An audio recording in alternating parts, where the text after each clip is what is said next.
Pues muy buenas tardes a todos. Bienvenidos otra vez a la Academia Mexicana de la Historia, a este ciclo de conferencias sobre las reformas fiscales y los contribuyentes y las reformas fiscales en México en los siglos XVIII, XIX y XX. Pues continuamos con este ciclo. Gracias por su presencia. Agradeceremos más su participación. Y hoy tenemos, pues realmente, lo he de decir así, el lujo de la conferencia del doctor Luis Aboites sobre la relación centro-provincias en México 1824-2021, acercamiento desde la historia fiscal. Pues Luis Aboites es profesor investigador del Colegio de México, fue profesor del CIESAS, y ha sido un referente, se lo digo yo. Voy a leer su currículum, que él nos lo mandó muy breve, pues realmente es muy, muy extenso.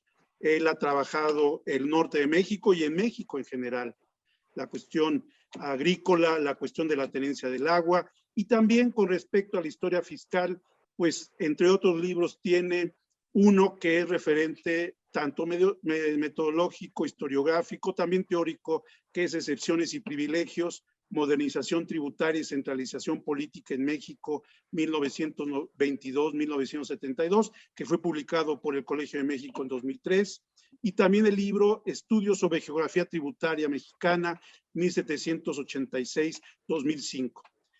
Como ven, pues son libros de amplitud, tanto cronológico como temática, como muchas posibilidades de investigación. También tiene dos compilaciones, una con Luis Jáuregui, que es también coordinador de este ciclo de conferencias, Penuria sin fin, Historia de los Impuestos en México, siglo XVIII y XX, y con Mónica Hunda, El fracaso de la reforma fiscal en 1961.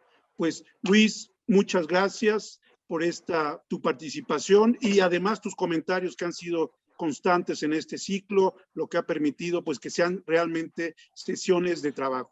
Muchas gracias, Luis, de nueva cuenta, por estar con nosotros y bienvenido. Te oiremos y también a todos le esperaremos sus comentarios y preguntas al final de la conferencia de Luis. Gracias, Luis. No, al contrario, José Antonio, agradezco mucho la invitación que me haces tú, tanto tú como el neoleonés Luis Jáuregui. Me gusta mucho la participación, me gusta mucho la idea del ciclo de conferencias que han organizado, porque combate algo que a mí siempre me ha dejado asombrado, que es la indiferencia por la cuestión fiscal en México. Entonces, estas conferencias como que entiendo que su objetivo es fomentar su conocimiento y la reflexión correspondiente. Ojalá provoque el interés entre el público en general y en particular entre los jóvenes, las nuevas generaciones. Yo quiero entender que esto es como una invitación diversa, múltiple, con distintos destinatarios. En verdad los felicito mucho, mucho por esta idea tan linda y tan importante. Les voy a hablar sobre la relación centro-provincias en México 1824-2021, un acercamiento de la historia fiscal. La plática tiene dos partes y un colofón. La primera se refiere a generalidades sobre la historia fiscal y las relaciones centro-provincias, y la segunda sobre dos investigaciones propias que he realizado sobre dichos temas. Dicho lo anterior, empiezo a la exposición. En México, como les decía, es notable la indiferencia por la cuestión fiscal. Y la indiferencia creo yo que es pariente de la ignorancia. Solo así se entiende aquello de que en México el norte trabaja, el centro decide y el sur descansa. Según dijo el entonces candidato a la gubernatura de Nuevo León, Samuel García. Supongo que han escuchado todos esa idea, esa noción. Muy lejos de ella, cabe preguntarse, ¿quién sabe en México que la carga fiscal es de las más bajas del mundo, comparado con el tamaño de país que es? ¿Quién sabe que en México se pagan muy pocos impuestos? Este es un rasgo histórico, producto sobre todo del siglo XX. pues al final de la época colonial, la Nueva España soportaba una de las cargas fiscales más altas del mundo. Entonces tenemos un contraste notabilísimo. Del estudio de la fiscalidad en los últimos años de la vida colonial y primeros años de la vida como república independiente, he aprendido sobre todo dos aspectos metodológicos. El primero es que es imposible entender la cuestión fiscal por sí misma y verla como un mundo propio, y por ello es necesario aclarar sus vínculos con la población, la economía y la política en general. Y el segundo es que es muy importante estudiar los conflictos y arreglos entre los grupos políticos y grupos de contribuyentes, más que las posturas y las ideologías políticas. Quiero reconocer aquí la gran contribución de todos los que me han precedido en estas conferencias. He aprendido muchos de todos ellos y sé que ustedes también. La semana pasada el profesor Jáuregui insistió en que la historia fiscal se ha estudiado por tramos o periodos y que por esa razón en ocasiones se pierde de vista el proceso, la tendencia general. En esta ocasión he intentado evitar esa especie de fragmentación, misma que se entiende, sin embargo, por la especialización que exige el estudio detenido de un periodo dado. Si bien el profesor Jáuregui tiene razón, también es cierto que mucho hemos aprendido de aquel modo de hacer las cosas, unas cosas por otras. Y también acuérdense del dicho aquel del que mucho agarra, poco aprieta. Y aquí se corre ese riesgo. En torno a la fiscalidad, surgen grandes problemas no solo en México, sino en el mundo entero. Tiene que ver ante todo con la naturaleza de las relaciones entre la sociedad y el Estado, entre la economía y la política. La fiscalidad es una de las conexiones primordiales entre ambas. Por fortuna, se estudia desde distintos puntos de vista, con diversos intereses, como se ha escuchado en las conferencias anteriores. En la médula de esa conexión entre Estado y sociedad se hallan los contribuyentes, el tema del tema de este ciclo de conferencias. Los contribuyentes son el alma de cualquier sistema fiscal. Y en realidad, cuando hablamos de ellos, de los contribuyentes, hablamos de la sociedad, que es diversa, desigual, heterogénea. Perdón, La Luis, sociedad... que te tengo que interrumpir. Perdón, Luis, si nos puedes compartir el PowerPoint, porque no lo estamos viendo. Si nos lo mandas, perdón, una disculpa que te haya interrumpido, ¿eh? Todavía no es importante. Perdón. ¿Quieres que lo...? Sí, mándanoslo a nosotros para mandárselo a Yasmín. Una disculpa a la academia. Okay. El archivo. Ahorita, a J. Serrano y ahorita estamos. Una disculpa, Luis. Te lo mando en correo electrónico. Exactamente. El doctor Serrano, no, el doctor Aboites lo puede proyectar desde allá, ya lo revisamos. En el momento que usted considere, doctor, lo proyecta. Ok. Una disculpa, Luis, una disculpa. No, faltaba más. Bueno, cuando hablamos de los contribuyentes, en realidad hablamos de la sociedad, que es diversa, desigual y heterogénea. La sociedad es la que sostiene a todo Estado en cualquier época y lugar del mundo. Con el pago de impuestos nacen las finanzas públicas. Lo que cambia entre las épocas y lugares es el alcance y tamaño de esas finanzas y las formas de recaudarlas, de distribuirlas y gastarlas. Por ejemplo, antes la mayoría de la población vivía en el campo, ahora lo hacen las ciudades. Y este cambio es muy importante porque las ciudades facilitan la recaudación fiscal. La importancia tributaria de las ciudades también se ha ventilado en estas conferencias. En toda época y en cualquier lugar del planeta, la fiscalidad contiene el enfrentamiento, a veces muy violento, entre un Estado ansioso por acrecentar sus ingresos, o al menos por conservarlos, y de otro lado un mundo de contribuyentes que se resiste y se opone de distintas maneras a pagar impuestos. Así se entienden prácticas como el contrabando. También recuérdese la leyenda inglesa del Robin Hood. Recuerden que el villano es justamente un cobrador de impuestos. empleado por un odioso rey. Se lo roban, alegan los contribuyentes, entre otras cosas. Y hay mucha razón en ese argumento, como nos consta a todos. Pero la recaudación fiscal se impone porque se necesitan ingresos gubernamentales para sufragar los gastos, al menos de dos tipos. Por un lado, la construcción de infraestructura, puertos, camino, energía, agua, y por otro, para sostener los servicios públicos, educación, salud, seguridad, jubilaciones. No hay escapatoria. Aún este ciclo de conferencias sería imposible sin dinero fiscal. A todos los que hemos hablado, o a casi todos, nos paga la Secretaría de Hacienda vía la SEP, siguiendo la ley de ingresos aprobada cada año por el Congreso de la Unión. Una de las formas de construir los países, las naciones modernas, tiene que ver con la decisión duradera de extender el brazo tributario del gobierno general al conjunto de la población y del territorio nacional respectivo. Así puede entenderse la historia tributaria de los últimos 200 años, en México y en el mundo entero. En el siglo XX, en muchos países, sin necesidad de revolución de 1910 o de presidencialismo priista, ocurre lo mismo. Es decir, el ascenso del gobierno general de distintas maneras y por distintas vías.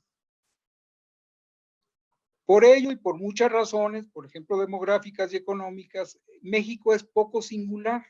Sigue al mundo en esa tendencia. Para el caso que nos interesa, vale destacar que en todos los países se aprecia el intento gubernamental por fortalecer sus finanzas mediante la recaudación de ingresos más seguros que aquellos provenientes de las fuentes tradicionales. Una manera de referirse a las aduanas dedicadas a gravar el comercio exterior. Los gobiernos generales no tuvieron más remedio que recurrir al mercado interno. En México mediante el impuesto del timbre primero y luego al income tax o el impuesto sobre la renta. Uno nacido en 1875 y el otro en 1925. Uno un impuesto indirecto que pretendía acabar con las alcabalas y formar un mercado interno libre o al menos más libre, y otro directo y personal. Ambos impuestos son federales. En su conferencia de hace una semana, el profesor Javier Pérez Siller nos explicó detalles del impuesto del timbre. Es parte primordial de esta historia.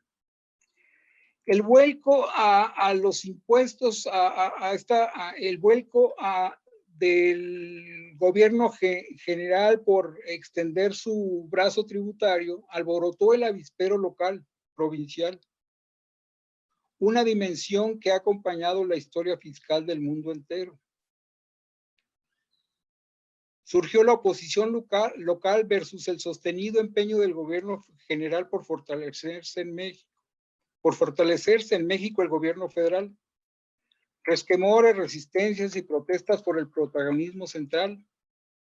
Aquí en China, como se decía, como se dice o se decía antes de que China se hiciera país rico. En general, en las provincias se repudia el protagonismo del gobierno federal, y no solo en materia fiscal. Recuerden las series de televisión sobre el FBI o las italianas sobre los carabinieri. Podemos revisar algunos problemas. Uno de ellos es que la economía ha favorecido a los gobiernos generales. Considérese el avance del mercado interno, de los ferrocarriles y las carreteras, la generalización de las nuevas fuentes de energía, la electricidad y el petróleo, la expansión urbana. En el caso de México, la crisis de 1929, orilló al abandono de la economía organizada durante siglos en torno a la exportación de plata y a la agroexportación. Y permitió el arribo a una economía volcada hacia el desarrollo interno vía la industrialización mediante la sustitución de importaciones y el proteccionismo. Al final del siglo XX, la quiebra de este último modelo impuso en México el retorno al mercado mundial mediante la exportación ya no de productos mineros y agroganaderos, sino de manufacturas, de automóviles y camiones sobre todo. Por supuesto, también fue importante la aportación del petróleo durante varias décadas. Pero, como ustedes bien saben, el petróleo empezó a declinar desde 2005. Relacionado con este cambio general, hay otro que también nos interesa aquí. Se refiere a la organización política fiscal del país entre los siglos XIX y XX. Tiene lugar un cambio notable en las relaciones entre el centro y las provincias. Es un proceso que va del contingente fundado en 1824 y la contribución federal de 1861 a las participaciones 1934 y a las aportaciones federales 1989. En el siglo XIX, las provincias aportaban el financiamiento del gobierno general. En el siglo XX es a la inversa. El gobierno federal debe contribuir al sostenimiento de los gobiernos provinciales. El cambio legal ocurrió en 1948, cuando se extinguió la contribución federal. Por así decir, puso fin al siglo XIX en materia fiscal. Pero el cambio económico, social y aún fiscal venía de antiguo. Para el momento de su extinción, la contribución provinciana apenas significaba poco más de 2% de los ingresos de la Hacienda Federal. Así que en este caso la decisión legal se limitó a sancionar una historia previa. Numerosos temas de investigación y reflexión se desprenden del cambio de la organización política. ¿Cómo explicarlo? Al intentar responder se abre un segundo problema, saber el de la historia de la construcción del gobierno general en el mundo, en México, el gobierno federal. Y la fiscalidad es espléndida y generosa vía para hacerlo. A veces creemos que el Estado es fuerte o débil de por sí, que así nace, por destino inevitable, por decisión natural o decisión divina, por capacidad o incapacidad de los gobernantes, o por la idiosincrasia de acontecimientos como la Revolución Mexicana de 1910. Nada de eso. Si estamos haciendo historia, hemos de discutir cómo se construye todo lo social, incluido el Estado. En este esfuerzo se inscriben los estudios de la historia de la fiscalidad, como se ha visto a lo largo de estas conferencias. La historia fiscal abre un vasto abanico de posibilidades de investigación, escritura y reflexión.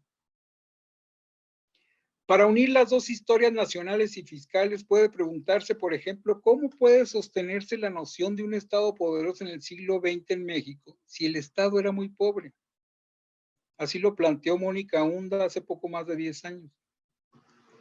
En general hemos preferido otra idea, prefiriendo la fortaleza a la debilidad. Quizá nos consuela pensar que en el siglo XX el Estado no era tan pobre como en el siglo XIX. Ya se ahondará al respecto de esa pobreza en los siglos XX y XXI. La expansión de la tributación nacional federal en México es una tendencia sostenida. Como les mencioné, va del impuesto del timbre de 1875 al impuesto sobre la renta en 1925, a la federalización minera y eléctrica de 1926 y 1934, y más tarde al IVA de 1980. Es una tendencia que ni de lejos se ve interrumpida por la Revolución de 1910. Es un movimiento mundial, nacional, que va mucho más allá de ese acontecimiento tan importante para nosotros. Esa tendencia mundial impone la expansión del Estado y en este tiempo del gobierno federal. En este tramo aparece el gasto público como un ingrediente de gran peso. Este proceso general en el mundo y en México arranca, puede plantearse de manera aproximada en la década de 1870. Tiene que ver, sí, con la marcha ascendente de la economía mundial y con el afán recaudatorio de los estados modernos, pero también con el ascenso de la inconformidad social y la aparición de movimientos de protesta, el populismo, anarcosindicalismo, el socialismo. Más tarde se vio impulsado por el impacto de las dos guerras mundiales y por las crisis económicas mundiales, en particular la de 1929 y más tarde las de 1970-80, derivadas de la crisis final de la Edad de Oro, como llama Eli Hobsbawm, el auge económico de la segunda posguerra. Todo ello explica la expansión fiscal en el mundo entero. Considérese, por ejemplo, el crecimiento de las finanzas públicas en el mundo en el siglo XX y lo que va del siglo XXI. Igual ocurre con el gasto público. Un tercer problema de esta historia es la baja carga fiscal mexicana. Un rasgo singularísimo que, por supuesto, también debe explicarse en términos históricos. Por lo pronto es decisivo para entender el gasto público. La conexión mexicana con la historia mundial es compleja, pues como se dijo, a veces México la sigue con fidelidad sorprendente, pero a veces se separa de ella, como ocurre en el caso fiscal. Es nuestra obligación reparar en ese contraste y explicar el desfase cuando ocurre. Merece toda nuestra atención. En el siglo XX, la baja carga fiscal se fragua como rasgo singular mexicano, quizá desde la década de 1930. Ya en 1950, más o menos destaca en el mundo tanto como la vecindad con Estados Unidos, el tequila, el mariachi, los tacos, el mole, o que otras cosas nos distinguen en el mundo. En su conferencia, el profesor Ernest Sánchez Antiró apuntó que en 1810, hacia ese año, la carga fiscal de la Nueva España se estimaba en 10% del PIB. La actual de México, según la OCDE, es del 16% o 15%, según mis cuentas, que en un momentito les voy a mostrar. Si estas cifras son ciertas, podemos decir que nos ha llevado 200 años aumentarla en apenas 6 puntos con respecto al PIB. En Dinamarca y Francia, en contraste, supera 45% del PIB. A México está entre 15 y 16%. Ocurre que en México disminuyó después de 1810, como lo propuso el profesor Serrano en su participación. Así ocurre, por cierto, ahora en Hungría, en donde en los últimos 30 años se aprecia un descenso tributario, un caso muy raro, singularidad de ese país. Es un ejemplo contracorriente, por así decir. Ahora sí voy a compartirles el PowerPoint.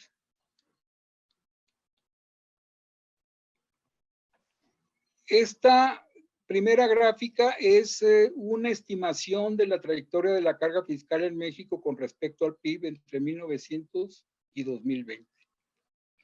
Como ven, la carga fiscal pasa del 4% al 15%.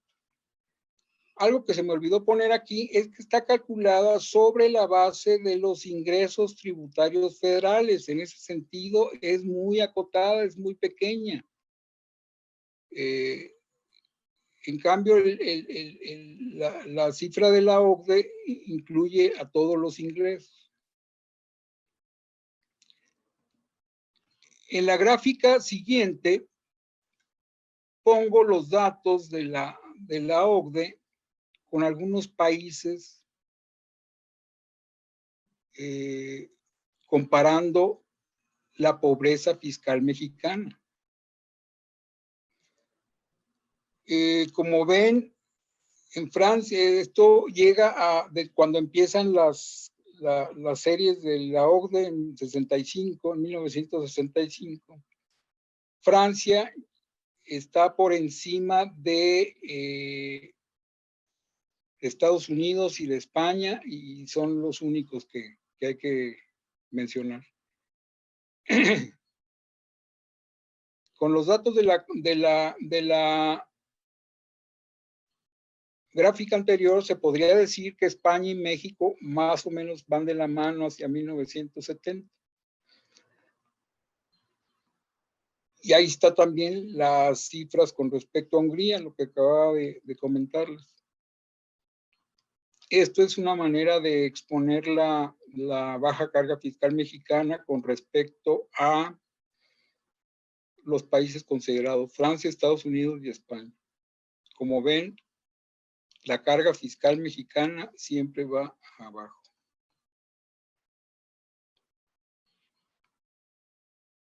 ¿Cómo se explica la baja carga fiscal en México? Se vuelve al inicio de la plática.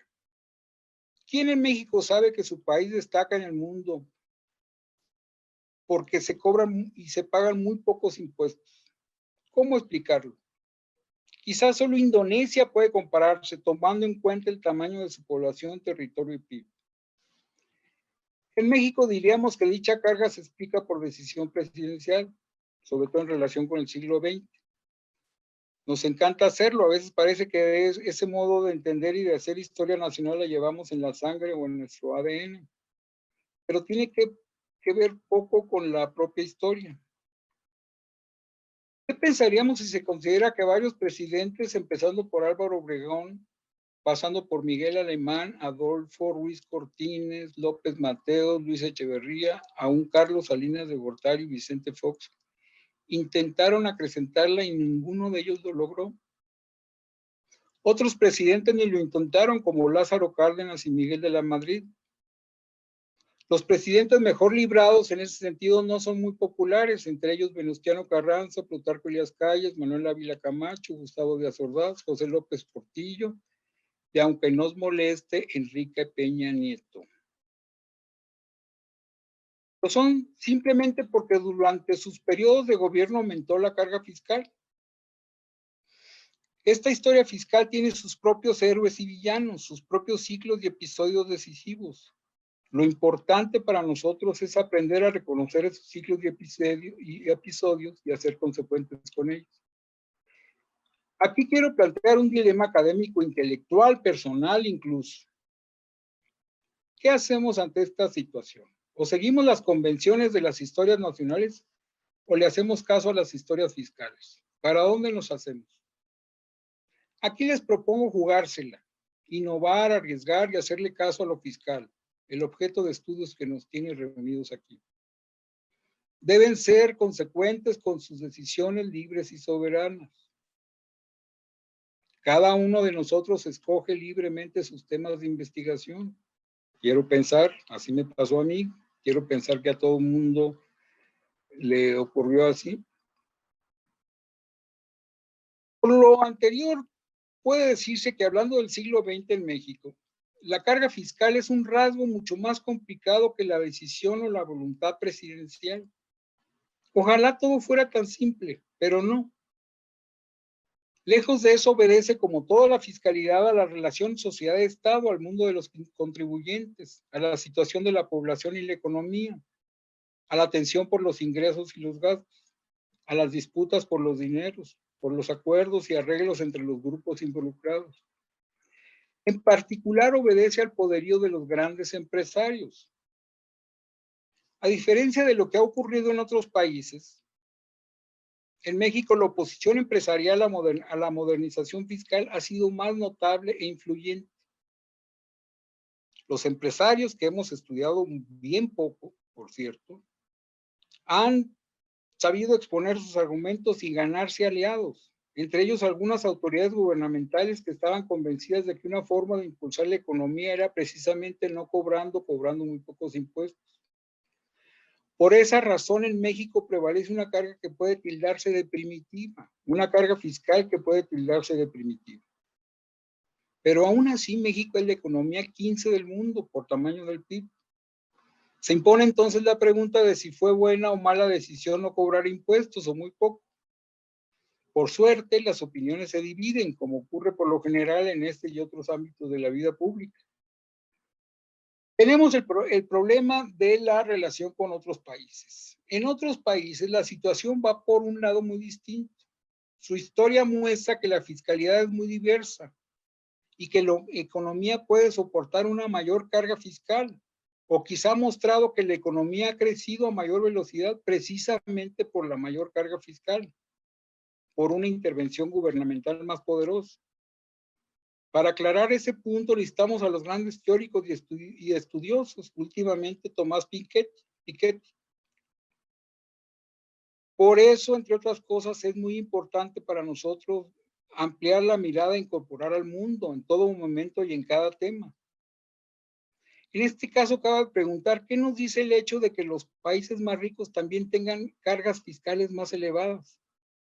Fíjense bien, ninguno de los 14 países que cuentan con un PIB mayor al de México en la actualidad tiene una carga fiscal menor a la de nuestro país. No se olvide que lo fiscal en México y en el mundo y desde tiempos remotos tiene mucho de sentido común y no tanto de posturas políticas e ideologías. Por ejemplo, la pugnan liberales conservadores, el estatismo, el populismo, el socialismo o el neoliberalismo. Quiero mencionar aquí varios ejemplos que me hacen pensar en lo anterior. El primero es el que mencionó el profesor Jáuregui en su conferencia sobre la urgencia del secretario de Hacienda del gobierno provisional de 1823 por saber con qué dinero contaba para pagar sueldos de los empleados públicos. Su obligación era pagar y contar con dinero para ello. El segundo ejemplo es el resultado de una investigación sobre la recaudación del predial, el impuesto directo a la propiedad en los últimos 30 años en México. La autora, Mónica Hunda, no ocultó su sorpresa al hallar cuáles municipios y en manos de qué partido eran los que más recaudaban ese impuesto directo a la propiedad. ¿Se imaginan ustedes de qué partido les hablo? Del PAN. Al mismo tiempo descubrió que en 2017, en una ciudad de primer orden gobernada por priistas y panistas desde 1996, no tenía catastro.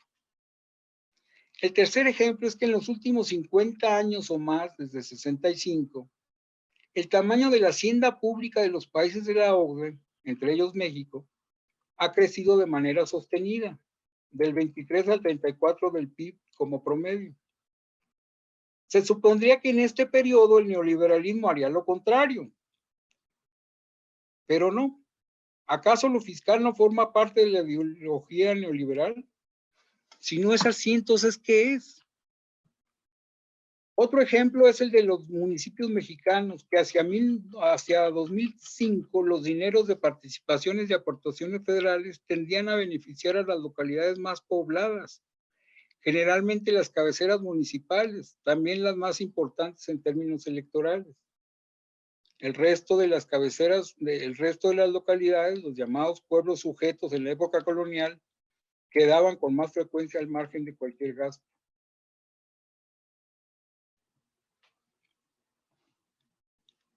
Aquí otro ejemplo también donde tiene escaso peso la ideología es el caso español.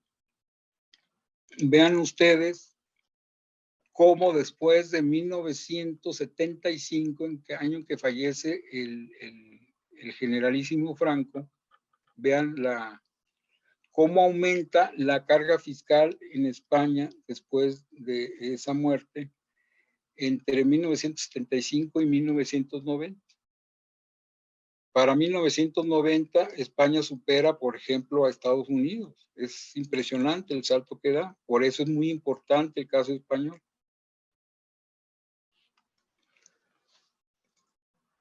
Bueno, la carga fiscal, todo lo que les he dicho antes, es fundamental para entender el problema de las relaciones centro-provincias. Ahora les quiero contar de dos investigaciones que he realizado sobre ese tema. En la primera abordé la cuestión fiscal en México durante los años 22 a 72. Ahora, junto con María del Ángel Molina, quien también dará plática en este ciclo, estudiamos el tema de las principales tendencias de las haciendas estatales durante el periodo 1973-2020. Hago un rápido resumen de una y de otra. Hace 20 años terminé un trabajo sobre modernización tributaria y centralización política en México, 1922-1972. El inicio en 1922 se explica por el arreglo de la Secretaría de Hacienda sobre participaciones al gobierno de Veracruz en la recaudación federal petrolera. En este caso, el petróleo es importante porque viene siendo algo así como el papá de las actuales participaciones federales. El gobierno de la entidad federativa insistía en que más que participaciones le correspondía una parte del ingreso generado por la nueva actividad económica. pero la Secretaría de Hacienda empezó a darle participación en 1922 con la nada pequeña ayuda de las grandes compañías petroleras. Por lo visto, el artículo 27 no aclaró el asunto tributario, algo que el profesor Becerril, Carlos Becerril, debería explicarnos. Porque el income tax sí aparece en la Constitución de Estados Unidos, en la enmienda 16, y en la de México de 1917 no dice ni pío. Así que por la omisión fiscal en la Constitución, la Suprema Corte de Justicia de la Nación entró al quite. En 1935, el Supremo Tribunal otorgó el dominio pleno al gobierno federal en torno a la fiscalidad del ramo. No tengo clara qué importancia tiene esta decisión de la Suprema Corte de Justicia en la decisión expropiatoria de 1938. Por cierto, ¿saben ustedes quién aplaudió a rabiar la decisión expropiatoria cardenista? Era un gobernador de un estado muy importante. Por su parte, el final del periodo de este trabajo se refiere al acuerdo logrado por la Secretaría de Hacienda en 1972-73 en torno al impuesto sobre ingresos mercantiles, que viene siendo el hijo del impuesto del timbre, que nos platicó el profesor Pérez Siller el miércoles pasado. El ISIM, como se le llama, fue creado en 1948. Pero desde entonces hasta 1973, 14 estados se opusieron a sumarse al impuesto, algo que se conoce poco. El acuerdo de 1973 se logró a punta de chequera federal, como se decía antes, cuando se usaban las chequeras, gracias al alza de las tasas y las cuotas. No se olvide que el ISIM, el impuesto sobre ingresos mercantiles, es a su vez el padre del IVA, vigente en México desde poco después del acuerdo 73, desde 1980. De todo ello les hablará con mucho mayor conocimiento María del Ángel. Por cierto, ¿saben ustedes que en Estados Unidos no existe el IVA? Lo más destacado de este estudio puede resumirse en dos oposiciones a los deseos del gobierno federal. La primera tiene que ver con los que les explicaba antes sobre la baja carga fiscal, que fue cuando en este periodo se consolidó como rasgo singular mexicano. En especial a partir de la década de 1940, la del auge industrializador por la Guerra Mundial, como así lo presumía Eduardo Suárez, secretario de Hacienda entre 1935 y 1946, durante los gobiernos de Cárdenas y Ávila Camacho. Cuando pocos años después el gobierno federal intentó acrecentar la fiscalidad vía el ISR sobre los empresarios, fue demasiado tarde. Ya no pudo hacerlo. Ya no ha podido hacerlo. Así se fraguó la singularidad mexicana mencionada antes. La segunda oposición, en verdad brava, se refiere a la de los gobiernos estatales a sumarse a los deseos, proyectos, medidas y esfuerzos federales. Nada nuevo, porque esa oposición viene desde el siglo XIX, como se ha visto. Episodios de esa oposición son la subsistencia de las alcabalas, pese al bombo y platillo del Imantur de 1896 y del montón de historiadores que lo han repetido. Pero también incluye el fracaso de la Secretaría de Hacienda de 1923 de aceptar la federalización del impuesto predial. Y sobre todo se refiere a la oposición de los 14 estados que se opusieron a sumarse al impuesto sobre ingresos mercantiles entre 1948 y 1973. Se los voy a decir, fíjense bien: Baja California, Coahuila, Chiapas, Chihuahua, Guanajuato, Jalisco, México, Nayarit, Nuevo León, Oaxaca, Sonora, Tamaulipas y Veracruz. Fíjense, eran todos los de la frontera norte, más Jalisco y el Estado de México, Oaxaca y demás, y Veracruz. El resultado de lo anterior es una historia de México donde hay un gran protagonismo de la sociedad, no solo de los empresarios, sino también de los beneficiarios de la reforma agraria, a quienes se exceptó prácticamente de toda carga fiscal, y de los gobiernos que componen de los gobiernos y grupos sociales que componen la sociedad local o provincial. Por ello, la historia fiscal permite escribir historias más equilibradas y balanceadas, menos centradas en la Secretaría de Hacienda. Su conclusión obvia es que ni por asomo el Estado o sus presidentes fueron tan fuertes en el siglo XX. Así que lo fiscal lleva a marcar distancia con las ideas presidencialistas. De nuevo, cabe preguntarse si le hacemos caso a lo que estamos encontrando en las investigaciones o si, por el contrario, decidimos irnos por las convenciones historiográficas, mucho más sencillas.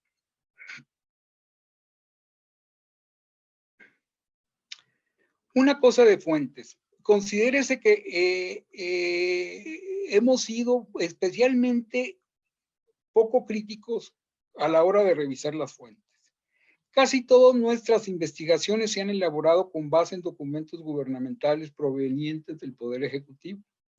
Hace 15 días el profesor Becerril nos mostró las posibilidades que abre la consulta de los archivos judiciales, pero fue muy parco sobre el impacto de este tipo de fuentes en cuanto a las formas del quehacer historiográfico en la materia. Sin duda debemos preguntarle, incluso pensar en invitarlo a dar una conferencia adicional. La historia es muy compleja porque así como el gobierno federal fracasó en algunos aspectos, logró avances en otros. Acrecentó la carga fiscal entre 1900 y la actualidad de 10 a 15%. Sin duda el gasto público también fue medular. La segunda investigación la hacemos ahora, como les dije, María del Ángel y yo. Arranca justamente en 1973, el final del trabajo anterior, y termina en 2020. Se titula El ascenso provinciano. ¿Por qué? Porque atiende el notable vuelco de las tendencias dominantes en cuanto a la distribución de los ingresos gubernamentales, en especial aquellos destinados a los gobiernos estatales. Siguiendo estas mismas tendencias, la investigación empieza por destacar el abandono del centralismo tan palpable hasta entonces en la distribución de fondos federales del periodo anterior y muestra la consistencia del nuevo rumbo del ascenso provinciano precisamente, que se sostiene entre 73 y 2020 y aún en nuestros días. Pero no, de nuevo, no todo es blanco o negro. Cabe advertir que uno de los problemas de este periodo es que no se modifica el centralismo tributario, es decir, la recaudación federal no deja de acrecentarse a lo largo del ciclo. Es importante distinguir aquí una cosa de la otra. Una cosa es la recaudación y otra muy distinta la distribución.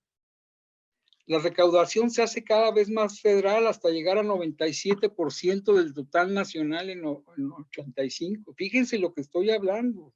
97% del total de impuestos recaudados en México lo hace el gobierno federal. Si bien disminuyó levemente, se ha mantenido por encima del 92% desde entonces. En agudo contraste con Canadá, en el que la recaudación de las provincias y de los gobiernos locales, lo que vendría siendo los municipios, supera desde hace tiempo la recaudación federal. Aquí entra la siguiente imagen del PowerPoint. En 1970, como se ve, el gobierno federal recaudaba 85%. Entre 70 y 85 en 15 años aumenta de 85 a 97.43. Es el máximo. Acuérdense que 85, el año del temblor, era terrible para México. Los chavos no se acuerdan, pero sus papás sí se acuerdan, o sus abuelitos.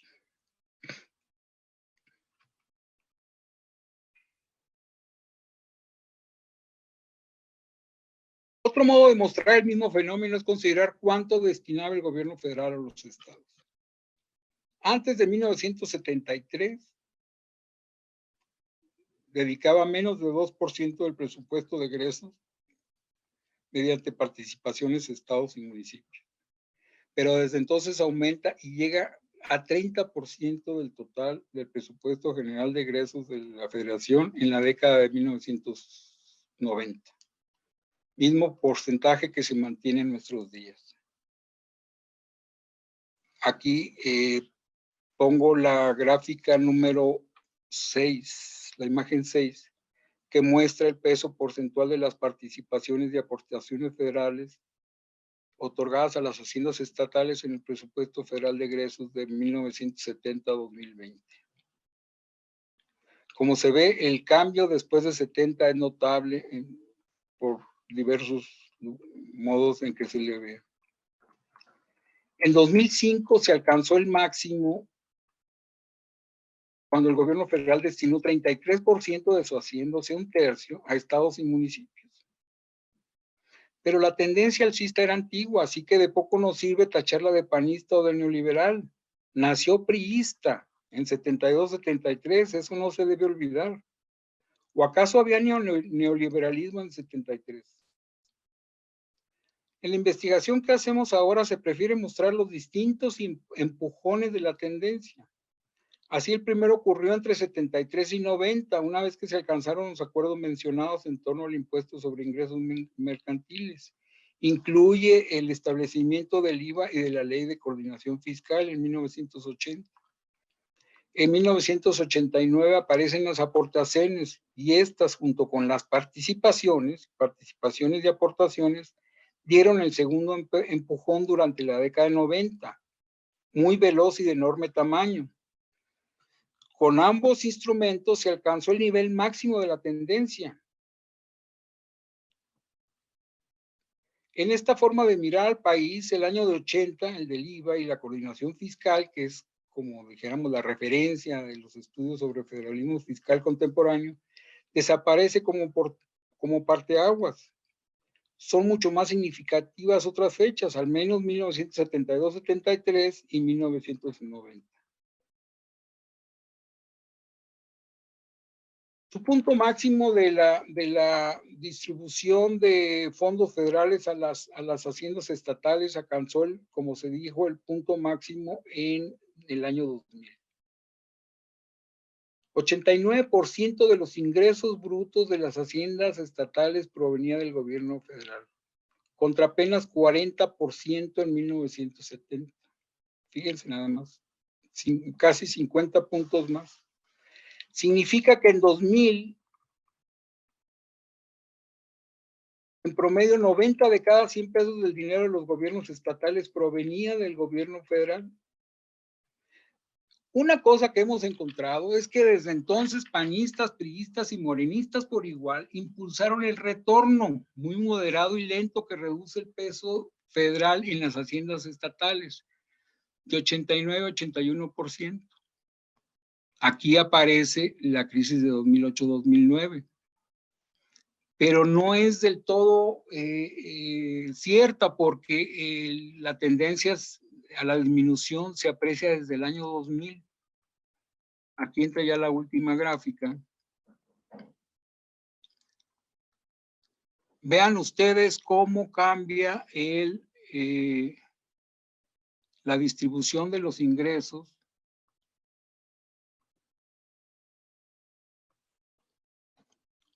de los gobiernos entre 1910 y 2020. Vean ustedes el cambio notable que ocurre después de 1970. Cómo la curva de los gobiernos estatales va para arriba, la municipal queda más o menos constante y la que cae notablemente es la de la Ciudad de México. Con eso voy a terminar la presentación. En junio de 2017, el entonces secretario de Hacienda, José Antonio Mil, declaró que de seguir así, la Secretaría de Hacienda acabaría pidiendo dinero a gobernadores. No sé si recuerdan ustedes esa declaración. En realidad es una declaración muy extraña. ¿De dónde van a sacar el dinero los gobernadores en este tiempo para destinarlo al sostenimiento del gobierno federal? Si como se vio casi ya no recaudan. Si el gobierno federal carece de fondos, ¿acaso lo tienen los gobiernos de los estados? Por supuesto que no. Entonces, ¿quién lo tiene? Lo tiene la sociedad, sin duda. La cosa es que no se recauda. Entonces, lo que estamos encontrando, María del Ángel y yo, es que el ascenso provinciano no se refiere tanto a la recaudación como a la distribución o destino de los fondos resultantes de esa recaudación. Expresa un país diverso en movimiento, con intereses propios muy distinto al que hemos imaginado los historiadores y los estudiosos del siglo XX en general. Lo más simple, pero también lo más superficial, es insistir a estas alturas en la noción del presidencialismo. Son 6 los resultados con los que más notables, más importantes que hemos llegado. El primero es la persistencia de la baja carga fiscal. El segundo es el quiebre del modelo de expansión federal iniciado en 1870, que se prolonga hasta 1970. Da lugar ese quiebre a una especie de retorno al modelo del siglo XIX, con un centro político cada vez más débil, a pesar del fortalecimiento de los otros poderes de la Unión, el legislativo y el judicial. Un modelo compuesto también por entidades federativas cada vez más sólidas, al menos con más dinero, aunque más endeudadas y menos libres y soberanas que en 1970. Otro resultado es la profunda desigualdad del país. Hay estados que recaudan muy pocos impuestos y otros que sí lo hacen. Michoacán, Hidalgo, Guerrero, Oaxaca de un lado, y el DF, Estado de México y Nuevo León de otro. Otro resultado es la inoperancia de las periodizaciones convencionales. Y el último, que es con lo que quiero terminar, es el deterioro fiscal de la capital del país. Recuerden que no tiene municipios desde 1928. Y como señala el profesor Rodríguez Curi, en realidad, desde 1903 le quitaron todas a los municipios del Distrito Federal todas sus atribuciones fiscales.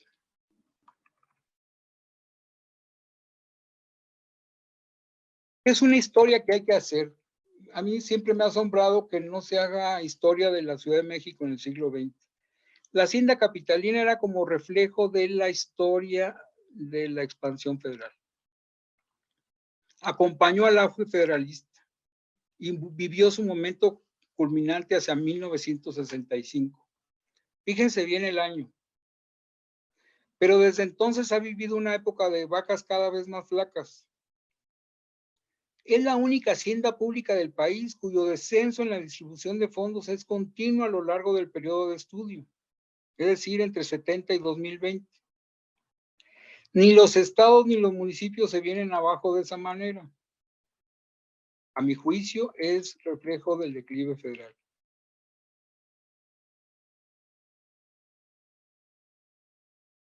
En 2020 tiene menos del 7% del total de ingresos gubernamentales, considerando el total de los impuestos estatales, municipales y del propio DF. 7% es menos de lo que tenía en 1922.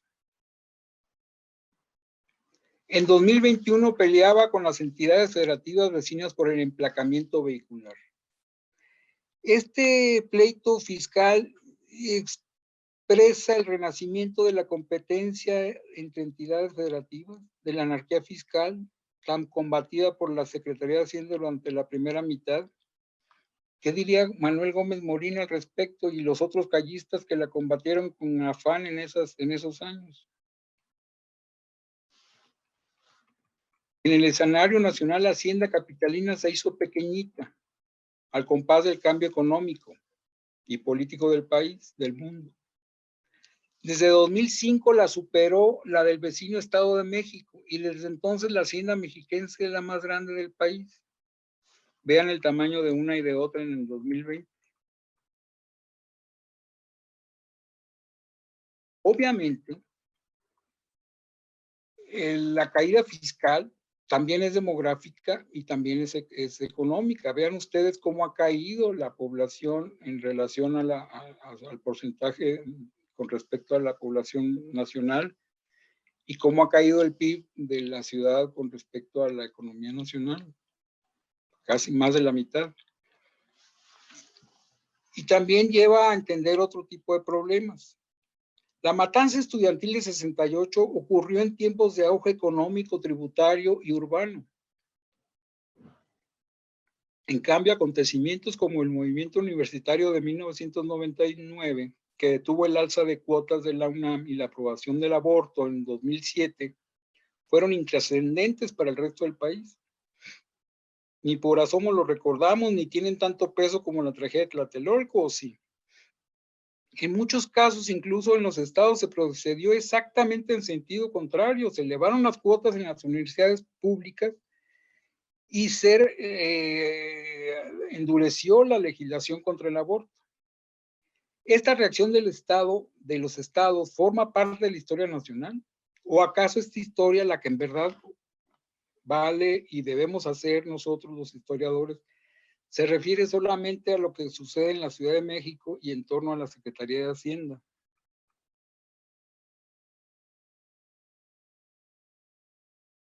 El problema es serio, porque la Ciudad de México sigue siendo el gran tesoro tributario de la nación.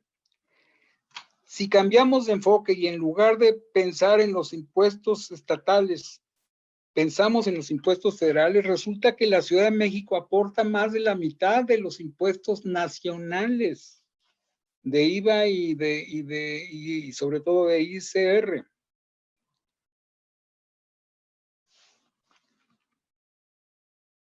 ¿Qué va a pasar? ¿Qué le va a pasar al país con un centro político tan disminuido en términos fiscales y que tiene tanta responsabilidad? ¿Cuánto aporta de impuestos al país y cuánto recibe por vía de participaciones y de aportaciones? Es muy poco lo que recibe. Bueno, chicos, queda por hacer una agenda. Muchos problemas surgen a partir de aquí. El principal es que los historiadores tenemos la obligación de elaborar la perspectiva de largo plazo. Los problemas fiscales contemporáneos no son muy distintos a los que enfrentaron las generaciones anteriores. Dijéramos hace 50, 100, 150, 200 años. Tenemos que hacer la historia del Estado. El Estado mexicano con muy pocos recursos, muy pobre en el siglo XX. Y la pobreza como producto histórico. ¿Qué significa que ahora casi un tercio del presupuesto federal se destine a la provincia? Mientras que antes de 73 se destinaba menos de 2%. ¿Vive mejor el país en 2022 que antes de 1973? ¿Es más feliz?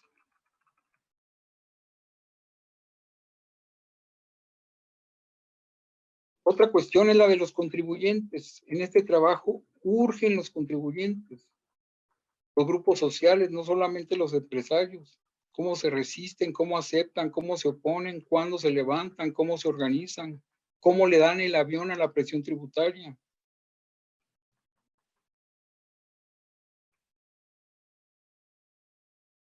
Otra cosa que podemos avanzar es la caracterización de la economía contemporánea. Comparen ustedes las tasas de crecimiento de la economía antes de 80 y después de 80. El crecimiento económico ha caído dramáticamente. ¿Cómo se mira este cambio de la historia fiscal? ¿Qué tenemos que decir los historiadores al respecto? Bueno, ya para terminar, solamente les quiero decir que yo les propongo que se la jueguen, que arriesguen, que le hagan caso a su trabajo, a sus datos de archivo, memorias, informes, a los amparos, por supuesto, a las series estadísticas, a los archivos privados de empresas y de personas. Háganle caso a lo fiscal, al objeto de estudio que nos tiene reunidos aquí. Sean críticos, no le crean sin más a sus fuentes consultadas, cotéjenlas, comparen con otras épocas y lugares, revisen, imaginen, saquen el colmillo, sean críticos. Necesitamos voces de jóvenes. Seguramente se han fijado en el problema del relevo generacional. Salvo muy honrosas excepciones, todos los que hemos hablado con todo respeto somos bastante veteranos. Se trata de un problema de la historia del gremio, a la que también hay que hincarle el diente, por supuesto. Sea lo que sea, muchas gracias por la invitación a los profesores Serrano y Jáuregui, ambos muchísimo más jóvenes, y a ustedes por la atención prestada. No, pues muy bien, Luis. No tan muchas jóvenes, gracias. Muchas gracias, Luis. Al contrario, no tan jóvenes, por supuesto. Va. Si ves, ya nuestras canas relucen, empezando por Antonio Ibarra. Entonces, realmente ya, y el bigote. Pero no, realmente muy interesante yo diría la charla. No le bajo de conferencia, sino ha sido especialmente amena. Luis, la conferencia, esperemos los comentarios, ya hay varios, esperemos los comentarios de esto. También abro aquí a la mesa para que lo hagan de manera directa. Pero yo sí quisiera un poco alentar, pues, algunos comentarios que me surgen inmediatamente, y uno es el paradójico, viendo lo que hemos visto, Luis, en este ciclo de conferencias sobre los federalismos, sobre la relación entre Estado, sociedad y Estado, gobierno federal o gobierno central y provincias y estados, pues me surge como que tú llamas, y me quedo con la palabra, federalismo fiscal contemporáneo, pues en muchos sentidos es un regreso del siglo XIX, por otros medios. Es decir, esta presencia tan vasta y tan importante como lo hemos visto, de los estados marcando en muchos sentidos el rumbo del país.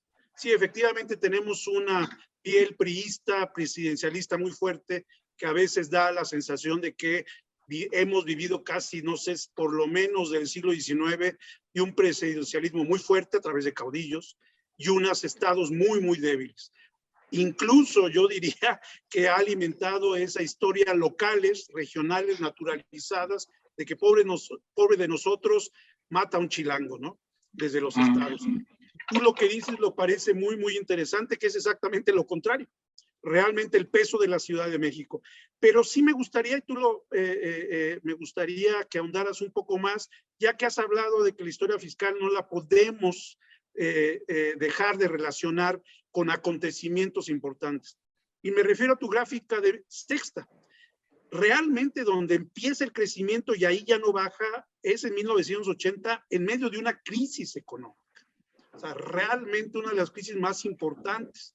Yo no sé si hay alguna relación en esta decisión que sí se toma en 73, pero que va de subida las participaciones federales a los estados en medio de una crisis económica. Claro, hay movimientos, está 88, pero viene desde antes. Y la segunda pregunta, el segundo comentario es, efectivamente, tú decías de qué vivían antes, el 40% solo recibían los estados antes de 1973 de participaciones federales. Tal parece, Luis, no lo sé, que la irresponsabilidad de los grupos económicos estatales de no cobrar impuestos, pues está junto con pegado. Es decir, en 73 las participaciones, pues evita, como tú lo has visto también, que el predial, que es uno de los más importantes, se deje. Y ya no digo el impuesto sobre las nóminas, que también es estatal, que casi no se cobra. Entonces, yo tendría dos comentarios, Luis. Uno, me gustaría ver si hay una relación en 1980, en tu gráfica sexta, sobre el crecimiento de las participaciones federales. ¿Esa decisión política se aceleró por eso? ¿O qué sentido tiene? ¿O es una variable que no hay que tomarla en cuenta? Y lo otro sí me interesa mucho también antes de 1970. estamos muy deseosos también de ver la conferencia de María Ángel y esta investigación que tú tienes. Bueno, esa sería una. No sé si ustedes quieren hablar. Ya tenemos otra, si quieres te la hago también, Luis, de Soria. Dice, agradezco la conferencia del doctora Boites. Dos asuntos. ¿Cómo entender el proceso histórico que prolonga la baja carga fiscal mexicana, prescindiendo de la historia de las haciendas públicas de las entidades y la posición gestada por parte de los gobiernos de las entidades federativas representando las oligarquías regionales? Y otra pregunta, por otro lado, usted llamó la atención de la fuente privilegiada de los acervos judiciales para los estudios de la fiscalidad. Me parece que los archivos de las casas de las culturas jurídicas de cada estado y los acervos de los archivos de los juzgados del fuero común han sido poco explotados. Entonces, pues son dos preguntas, comentarios, Luis, si tienes alguna reacción. Sí. ¿Puedo hablar o me espero a más preguntas? No, adelante, vamos a un diálogo. Ya llegó otra, pero vamos a un diálogo, primero esto. La década de los 80 es un gran problema que no se ha estudiado a fondo, la década de los 80. Todos nos hemos ido con el impacto del sismo o con las elecciones, ¿sí? Pero ¿qué le pasa al país durante esos años? Lo que queda muy claro es que el gobierno federal destinó una parte creciente de sus recursos a dos cosas: a pagar la deuda externa y a pagar las crecientes participaciones a los estados. En la década de los 80 no había aportaciones. ¿Por qué ese caudal de dinero a los estados? A mí me parece que nos ha fallado mucho la manera de entender al país considerando las entidades federativas, ¿sí?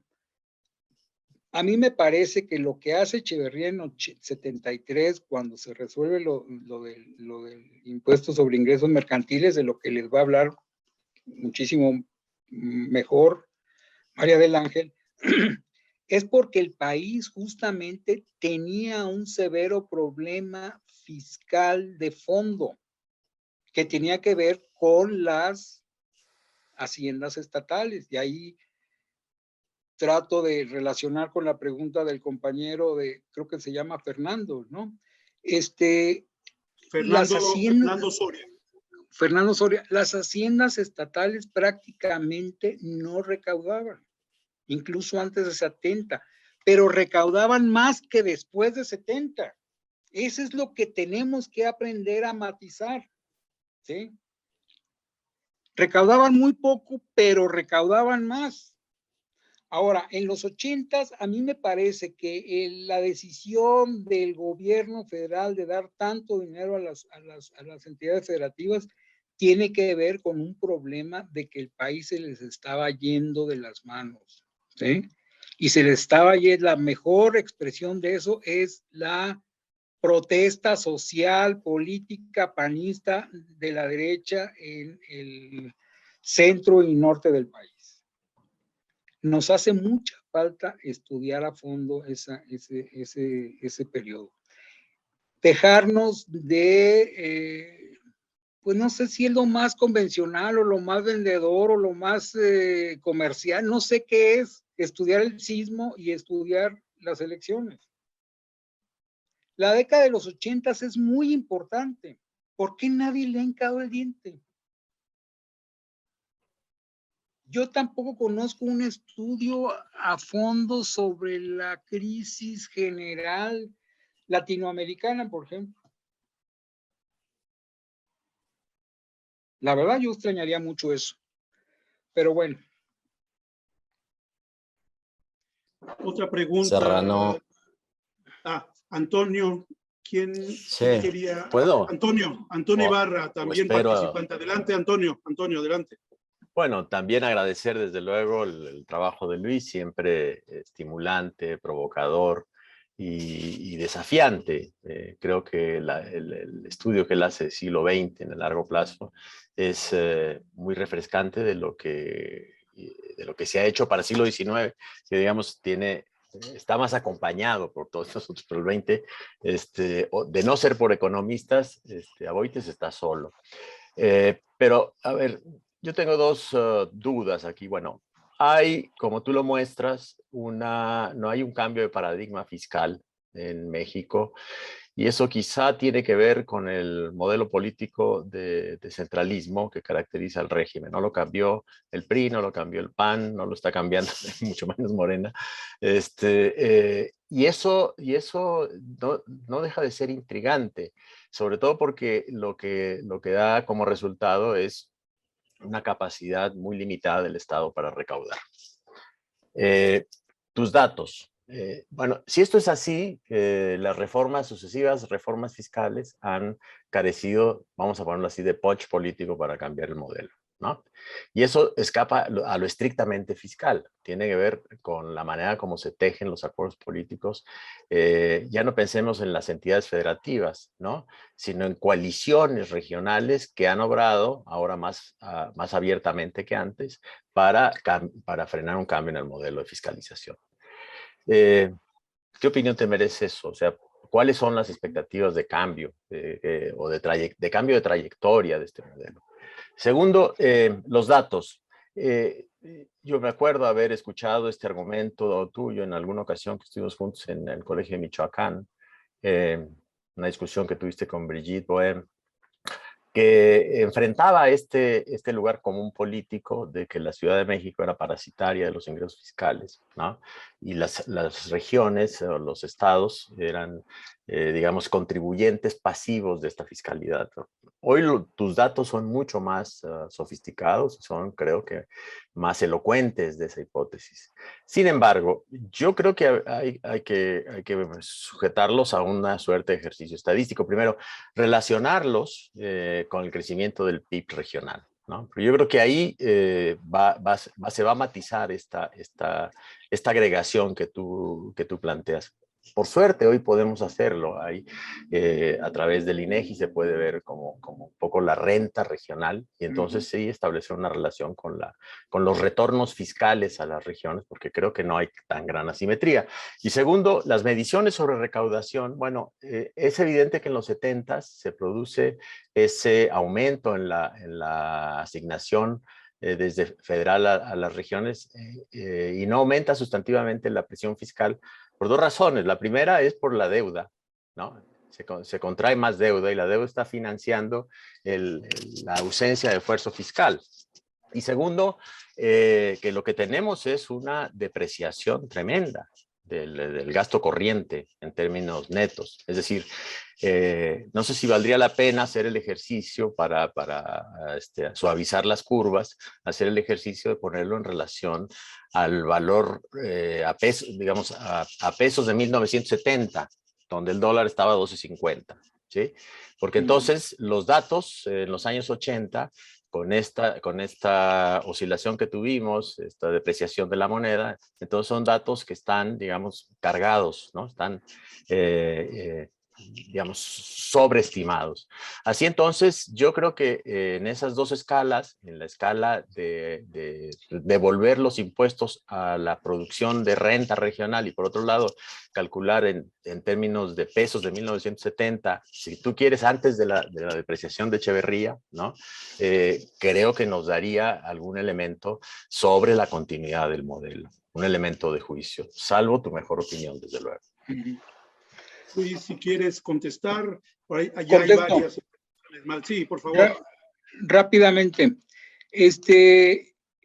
Una de las cosas que creo que hay que insistir mucho es que si se mete uno a las tendencias fiscales, uno encuentra que lo mismo hacen priistas que panistas, que morenistas, que priistas, ¿sí? Por ejemplo, yo me he puesto a pensar si se hubiera reconocido el triunfo de Cuauhtémoc Cárdenas en 1988, ¿qué hubiera hecho con el país? ¿Qué hubiera hecho con el ascenso estatal? ¿Lo hubiera frenado? Si te das cuenta, la izquierda en México, quién sabe qué sea, está tan ambigua como el neoliberalismo, sostiene la idea de un centro fuerte. O bueno, yo entiendo eso, porque todas las protestas y todo van a reclamarle al Estado que ya no gasta como antes, que cierre espacios, etcétera. Lo que a mí me llama mucho la atención es, a final de cuentas, es que el Estado mexicano tiene ya muy poco espacio, muy poco espacio de maniobra. No se puede hacer a ningún lado. A mí la declaración de 2017 me parece patética. ¿Sí? ¿Cómo que en 2017 piensa que hay que regresar al siglo XIX? Ahora, cuando yo, como bien sabes tú, Toño, yo soy chihuahueño. A mí me da mucha risa mi cambio rotundo, porque cuando llegué yo era antichilango y a morir y todo lo peor, y los chilangos eran casi los hijos del diablo, ¿sí? Y ahora al contrario, soy todo lo contrario. ¿Sí? Por ejemplo, el asunto del federalismo fiscal, lo de darle potestades y ampliar la soberanía tributaria a los estados, no, para nada. ¿Por qué? Porque hay que pensar en la recaudación. Por eso insisto que el asunto fiscal es implacable. Aquí en China y en cualquier lado, si tú... ¿Por qué los gobiernos municipales están devolviendo el predial a los gobiernos de los estados? Por ejemplo, en el Estado de México. Porque los municipios no están diseñados para recaudar. Ahora, ¿cómo conciliamos eso con la idea del municipio libre? Ese es otro problema. Ahora, la Ciudad de México en realidad sostiene al país.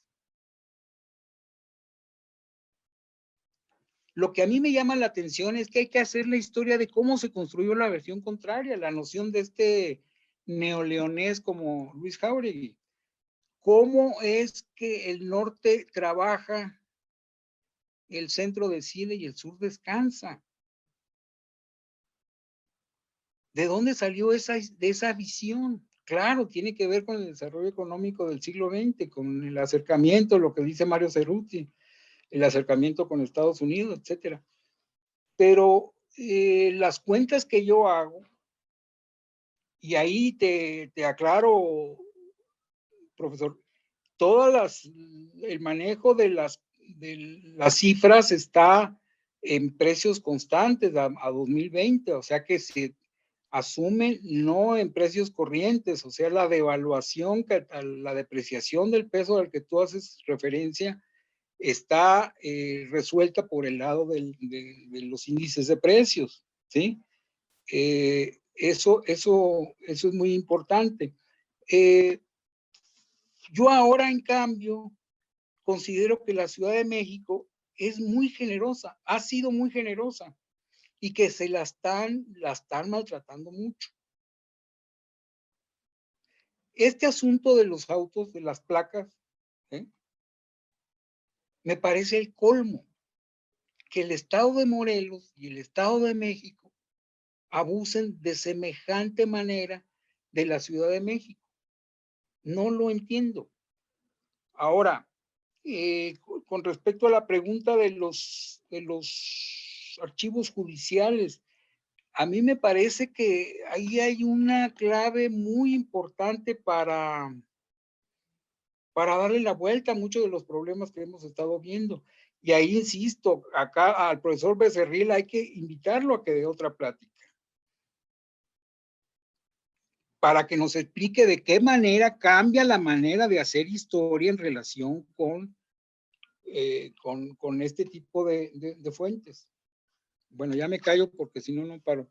No, hay varias. No, primero un comentario de Javier Pérez Siller. Resulta relevante la mirada de largo plazo sobre la fiscalidad que nos ofrece Luisa Boites, plagada de preguntas pertinentes sobre la carga fiscal, sobre los contribuyentes, el crecimiento económico, la distribución de las cargas fiscales entre federación, estado, municipios y también sobre las cargas a los distintos niveles de contribuyentes. y la necesidad de ser creativos en la investigación de este tema tan importante del país. El problema central, es cierto, es el federalismo. Gracias, Luis. Yo bien me acuerdo, lo hacía referencia a Antonio Ibarra, de ese comentario de que me tocó a mí también, Luis, cuando tú presentaste y te comentó pues nuestra profesora, nuestra muy querida profesora del Colegio Michoacán, Bridget Baum, que te decía que extrañaba mucho al chihuahuense y no le gustaba nada el chilango. Y era en esta discusión que tú tienes, que me parece especialmente interesante, entre regiones, estado, provincias, estado y gobierno federal. Creo que es un tema fundamental. Bueno, Luis Jáuregui también ha pedido la palabra. Adelante, Luis, por favor. Comentarios, preguntas, etcétera. Gracias, Luis. Gracias, Juan Antonio. En realidad es un comentario. A mí siempre me gusta escuchar a Luisa Boites porque me abre mucho mi mente para todos lados y es como un ministro de la fiscalidad, un ministro de eso, es como una religión. La fiscalidad es como una religión, entonces nos lleva a estudiar vertientes que no se nos habían ocurrido o que si se nos habían ocurrido no nos habíamos atrevido. Ahora, yo respeto mucho el comentario de Antonio Ibarra sobre la cuestión del aspecto estadístico de estas 2 décadas, 70-80, que tiene mucha razón Luisa Boites en decir que no las hemos estudiado bien. Y que también tiene razón de que sí somos personas ya entradas en edad, y yo me acuerdo, porque yo viví esa época, cuando yo era chico, a principios de los años 70, cuando llega el impuesto sobre ingresos mercantiles a Monterrey, mi padre se quejaba amargamente de ese asunto, no tanto por el 4%, sino por el trámite. Pero más que eso, hay como una especie de despertar, y de ahí viene mucho el comentario de Luisa Boites, por cierto, perdóname que te lo cite, de que el norte produce, el centro no sé qué y el sur. Eso viene de los años 70. ¿Por qué? Porque nos empezamos a enterar en el norte, que es de donde viene la queja, nos empezamos a quejar de esa situación porque ocurren una serie de cambios institucionales muy relevantes en los años 70 que tenemos que considerar más allá de la parte estadística, Antonio. Por ejemplo, la Escuela Nacional de Economía se convierte en la Facultad de Economía. El Tecnológico de Monterrey empieza a emitir economistas. El ITAM empieza a emitir economistas de esos que se sienten de altos vuelos, no sé si sea cierto, que quedan en una secretaría creada por Carlos Salinas de Gortari en 1976, que apenas era un funcionario medio, pero que empieza a tener mucha relevancia precisamente como resultado de la devaluación de 76. Acuérdense, el primer libro de Luis Pasos, que es una derecha muy extrema, sale en 1976 y pregunta qué es la devaluación, porque los mexicanos no teníamos idea de lo que era la devaluación. Y entonces vienen todos estos problemas a finales de los 70 y los años 80 que exigen desde las regiones mayor reparto financiero desde la Ciudad de México. Un poco me llama mucho la atención esta idea que mencionas de mí, del secretario Meade, sobre que terminará la Ciudad de México pidiéndole a los estados.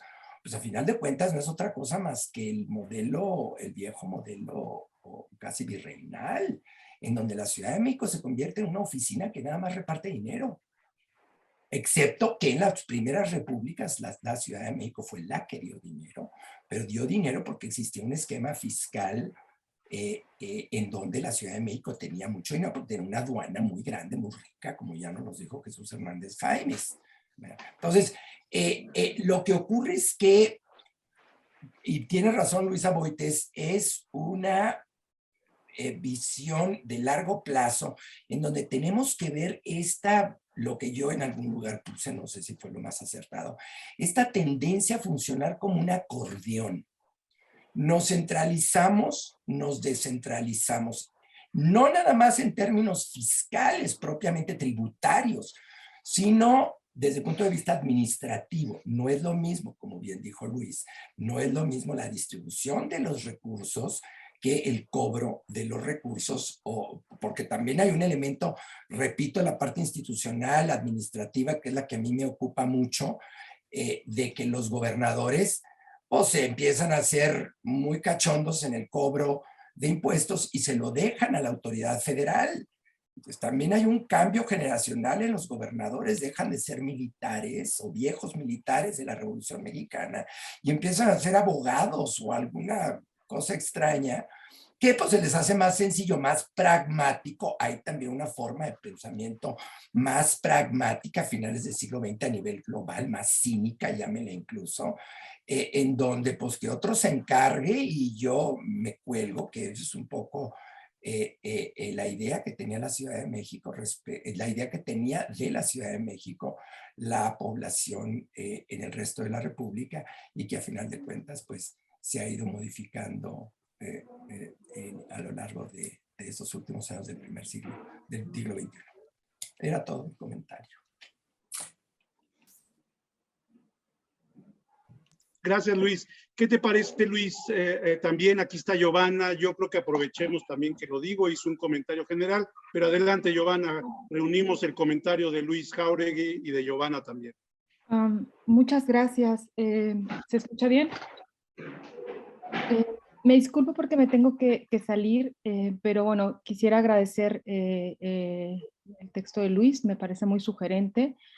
Me recuerda mucho su trabajo, por supuesto, a los debates que tuve la oportunidad de seguir con Excepciones y Privilegios, particularmente con el tema de la necesidad de la comprensión de la fiscalidad para entender, digamos, la historia política del siglo XX.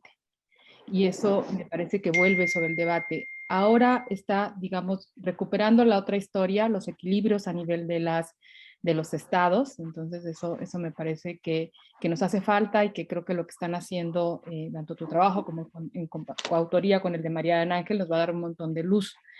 Quisiera señalar una cosa que lo explicabas en la presentación y tiene que ver con los ejercicios de periodización que podemos hacer para el siglo XX.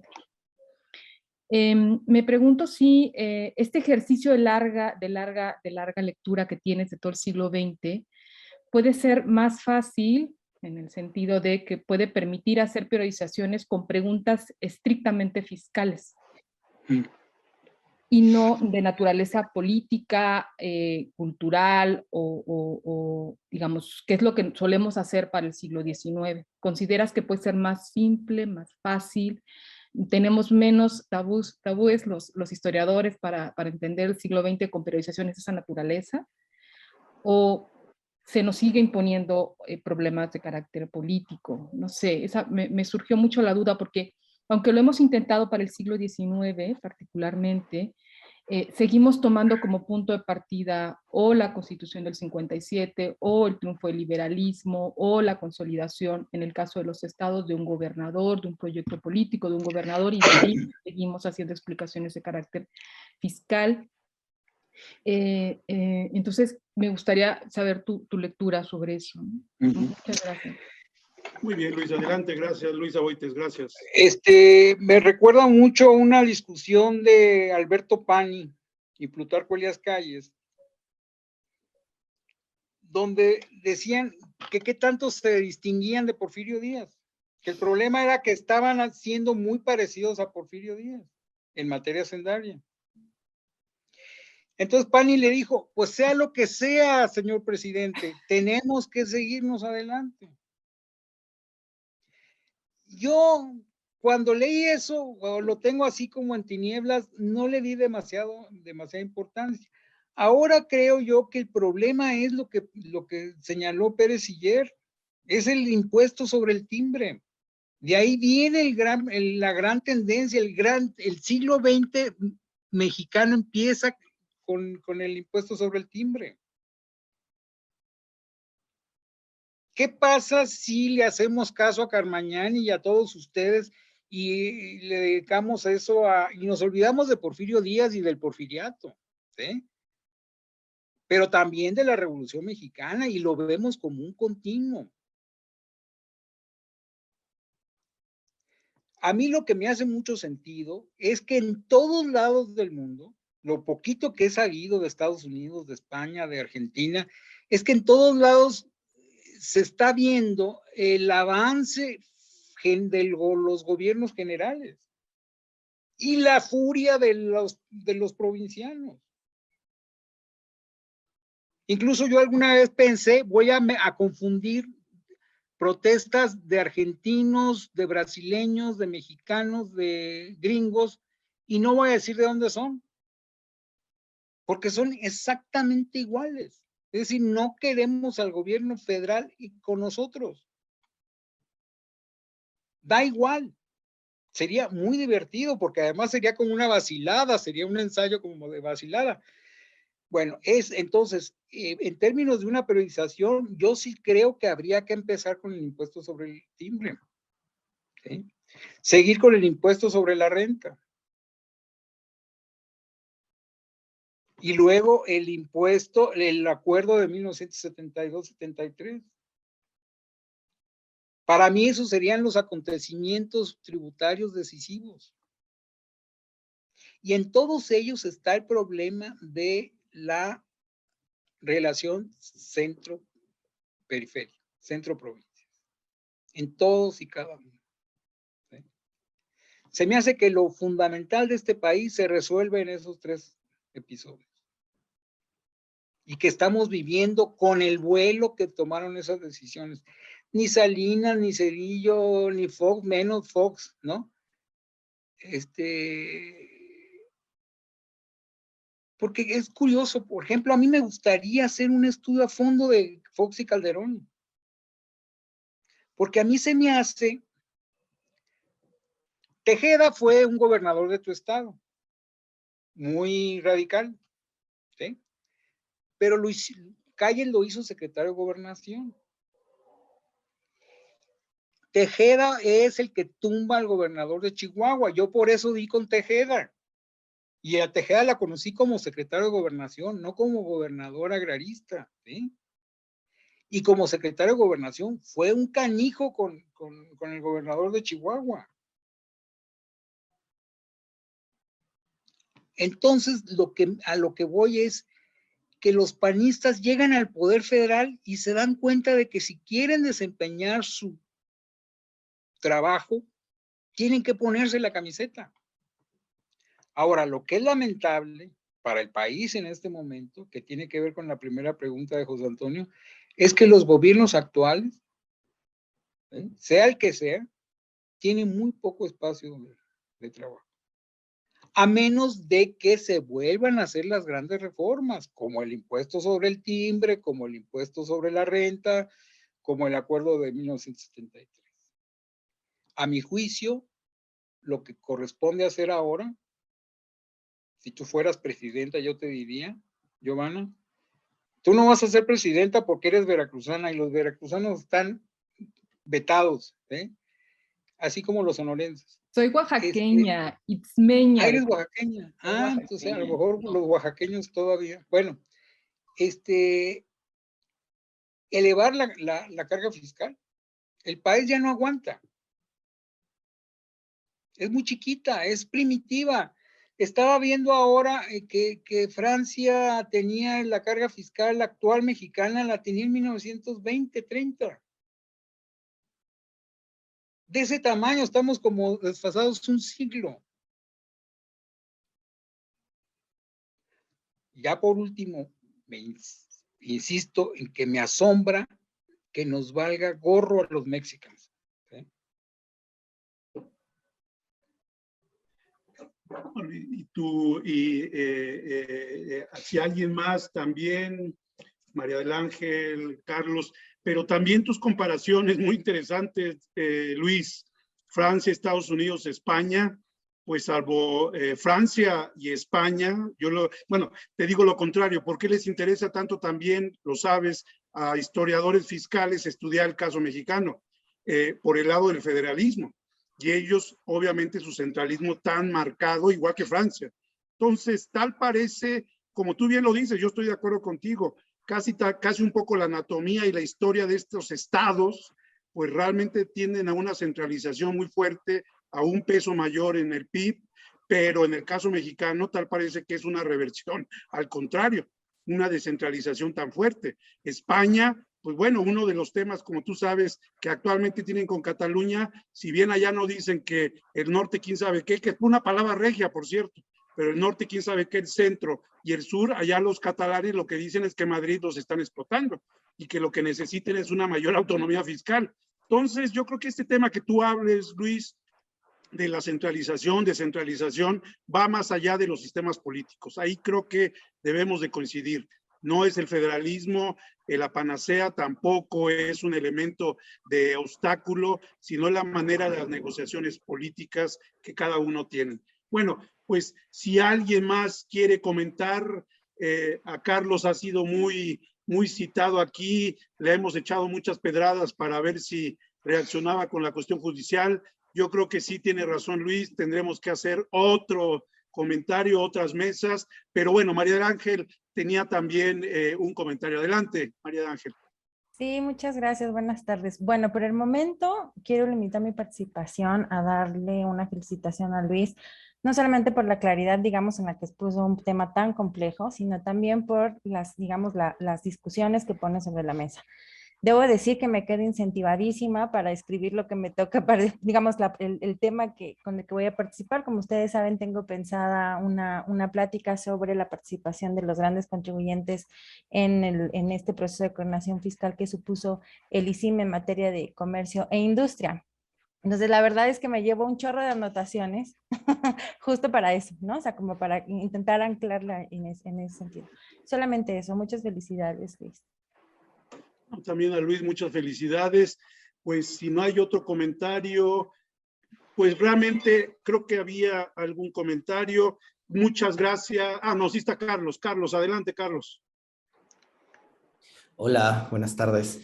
A mí me gustaría plantear algo que últimamente se ha dicho sobre la presión fiscal en México. Efectivamente, es una presión fiscal baja, pero me gustaría saber si nos hemos detenido como historiadores a desagregar esa presión. Ejemplo, cuando los que hacen derecho fiscal ven que la presión fiscal en México, en términos generales, es, como lo decían aquí, 18%, 20 y tantos por ciento, pero cuando lo desagregamos a impuestos sobre la renta en los sectores cautivos, es hasta del 35%. Entonces, quizá habría que preguntarnos lo siguiente. En términos generales, hay efectivamente una presión fiscal baja. En términos específicos, los sectores productivos, los sectores, en el caso del impuesto de la renta, que no solo grava la renta, sino grava cualquier ingreso que se considere como tal, es bastante invasivo, porque todos nosotros tenemos cada mes un descuento sobre eso, y hasta hay chistes del tema de me dijeron que gano 100,000 pesos, pero recibo 50,000 cada mes, porque en realidad todo se va por el descuento de impuestos. Entonces, eso me gustaría saber si lo tenemos por allí presente. Y lo último también es estas relaciones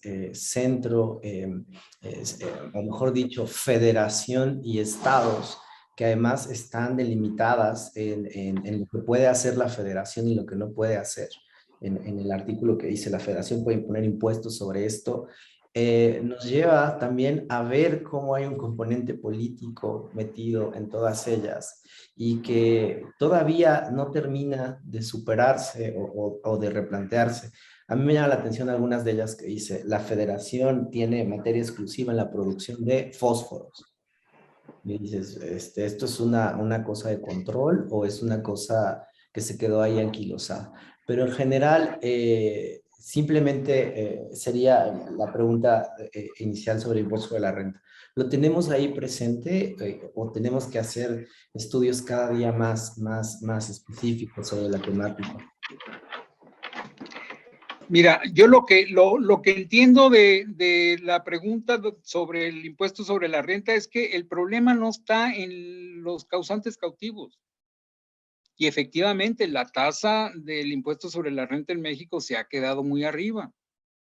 Y ahí se tiene que tomar en cuenta la relación con Estados Unidos. ¿Cuánto es la tasa máxima del impuesto sobre la renta en Estados Unidos? No sé, creo que anda por 27, 28%, no sé.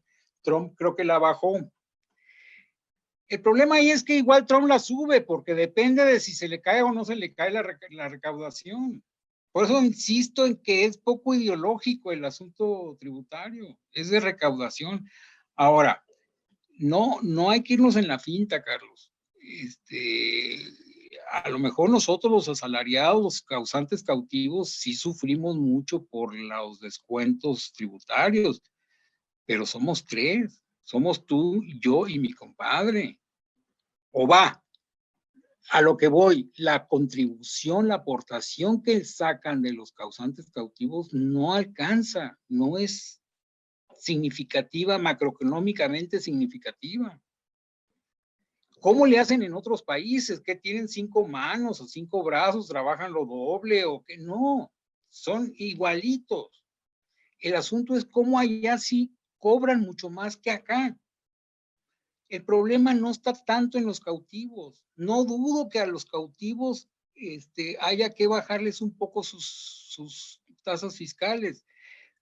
Pero el problema, yo insisto, es que en México se nos ha pasado la mano con la idea de que cobrar pocos impuestos favorece al crecimiento económico.